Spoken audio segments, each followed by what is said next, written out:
औज़ु बिल्लाहि मिनश शैतानिर रजीम बिस्मिल्लाहिर रहमानिर रहीम सुब्हानल्लाहि व बिहम्दिही सुब्हानल्लाहिल अज़ीम अल्लाहुम्मा सल्लि अला मुहम्मदिन व अला आलि मुहम्मद। अस्सलामु अलैकुम व रहमतुल्लाहि व बरकातुहू। नाज़रीन, खाकसार हज़रत मौलाना अब्दुल वाहिद साहब रहमतुल्लाह अलैह की सफ़र की रुदात बयान कर रहा था अपने पिछले वीडियो में, उसका तसलसल जारी है। आप फरमाते हैं सन 1912 ईस्वी के अक्टूबर में अल्लाह ताला ने अपने फ़ज़ल ख़ास से मुझे इस सफ़र की तौफ़ीक अता की और मेरी तबीयत यानी बांग्लादेश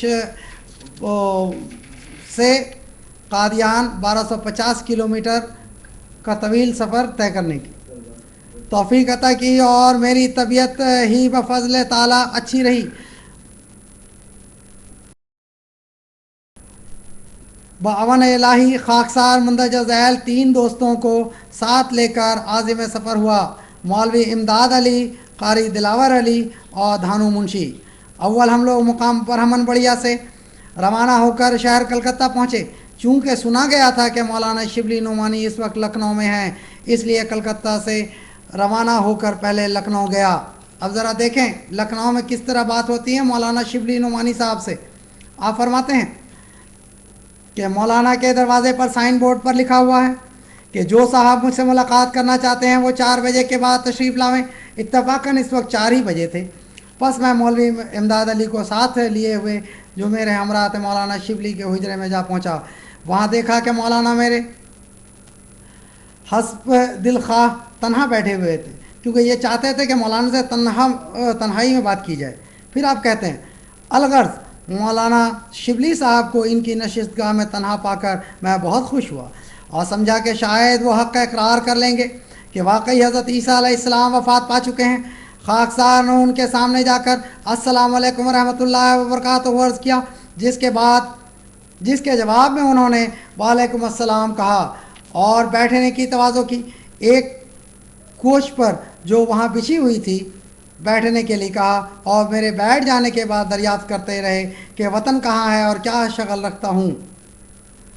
मैंने अपना नाम बताया और कहा कि बंदे का मकान जिस हिस्सा मुल्क में है वहाँ जनाब का सा आलिम मैसर नहीं, बस अगर जनाब इजाज़त दें तो बंदा अपने बाद शुबहात अर्ज़ करे ताकि इसका हल हो जावे। मौलवी साहब ने इजाज़त दे दी। मौलाना शिबली नोमानी साहब ने इजाज़त दे दी। अब देखें तो तब खाकसार ने पूछा कि कादियानी अक़ायद के बारे में जनाब की क्या तहक़ीक़ है। मौलवी शिबली साहब ने फरमाया कि मज़ाहिब बातिला में से है और यही अक्सर उलमाए वक्त की राय है। बस मैंने कहा कि जनाब ने कभी इस मज़हब की तरदीद में कुछ तहरीर फरमाया है या नहीं, जिसके जवाब में मौलाना ने फरमाया कि नहीं, मैंने इस बारे में कभी कुछ नहीं लिखा। फिर खाकसार ने कहा कि लिखना तो ज़रूर चाहिए था, आखिर क्यों नहीं लिखा। मौलाना ने जब जवाब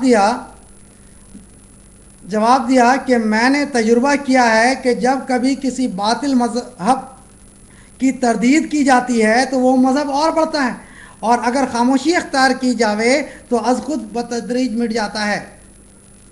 इसीलिए मैंने जवाब नहीं लिखा कि अहमदियत खुद मिट जाएगी। फिर आप फरमाते हैं खाकसार ने कहा कि जनाब की तकरीर से मालूम होता है कि उलमा सलफ़ ने मज़ाहिब बातिला की तरदीद में जो किताबें लिखी हैं वो बेजा थी। अलावा बर्रीम मैंने सवाइक़ मुहर्रक़ा के आगाज़ में 2 हदीसें देखी हैं। इनमें से अव्वल एक ये है कि रसूलुल्लाह सल्लल्लाहु अलैहि वसल्लम ने फरमाया जब ज़ाहिर हों फितने या फरमाया बिद्दतें और गाली देना मेरे असहाब को, बस चाहिए कि ज़ाहिर करे आलिम अपने इल्म को इस पर, पस जिसने ना किया ये पस ऊपर इसके लानत अल्लाह ताला की है। यानी जब अगर कोई बातिल अक़ीदा सामने आए और उस दौर के आलिम को लिखना चाहिए, रसूल करीम फरमाते हैं उसकी तरदीद करें, अगर ना लिखे तो फिर उस पर अल्लाह की लानत है और फरिश्तों की और आदमियों की ना कबूल करेगा। अल्लाह ताला इससे इबादत को न नफिल न फ़र्ज़ इंतहा, और अगर फ़र्ज़न जनाब की दलील को तस्लीम भी कर लिया जावे تب بھی چپ رہنا اس وقت مفید ہوتا جب جناب تمام علماء ہند کو اپنے ساتھ متفق کر لیتے اور سب کے سب خاموش رہتے، اور بغیر اس کے فقط جناب کے چپ رہنے سے فائدہ ہوگا، جبکہ ہمیشہ ہر طرف سے تردید کی دھوم مچ رہی ہے جو آیا ہے۔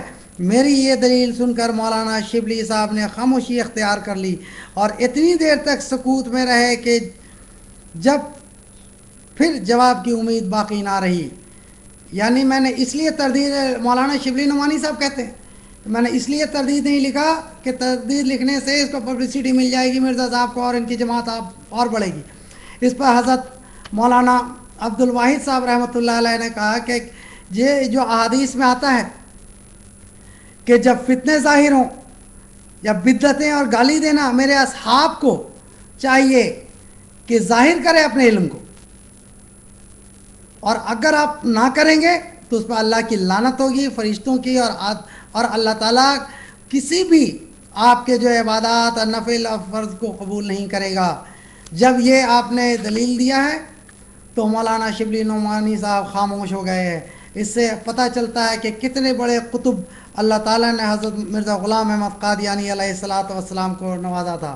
اب دوسرا دیکھیں اور سنیں، مولانا شبلی صاحب سے باتیں ہو رہی تھی کہ یکا یک ایک شخص معمم آ گئے جن کو میں نے ان کی صورت سے نہ پہچانا۔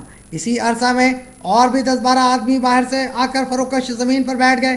چونکہ مولانا شبلی صاحب نے اس وقت اس اول شخص کو بہت اعزاز کے ساتھ بیٹھایا، اس وجہ سے میں نے سمجھا کہ یہ شخص یہاں کا کوئی معزز مولوی ہے۔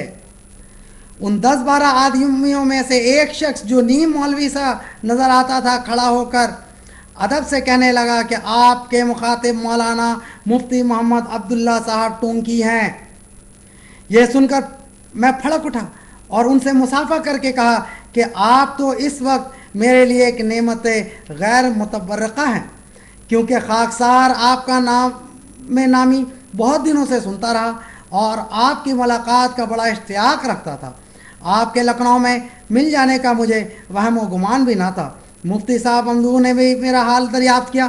میں نے انہیں بھی وہی جواب دیا جیسا شبلی نعمانی صاحب کو دیا تھا اور چند شبہات کے پیش کرنے کی اجازت طلب کی، لیکن میری یہ درخواست سن کر وہ کچھ گھبرا سے گئے اور صاف لفظوں میں اجازت نہ دی۔ اس پر مولانا شبلی صاحب کس قدر مسکرا کر کہنے لگے کہ مولوی صاحب کو اور تو کچھ پوچھنا نہیں، فقط قادیانی مذہب کے تعلق کچھ دریافت کرنا ہے۔ یہ سن کر مفتی ٹونکی صاحب کس قدر زہر خندی کے ساتھ آہستگی گویا ہوئے کہ قادیانی مذہب کے متعلق کیا پوچھیں گے۔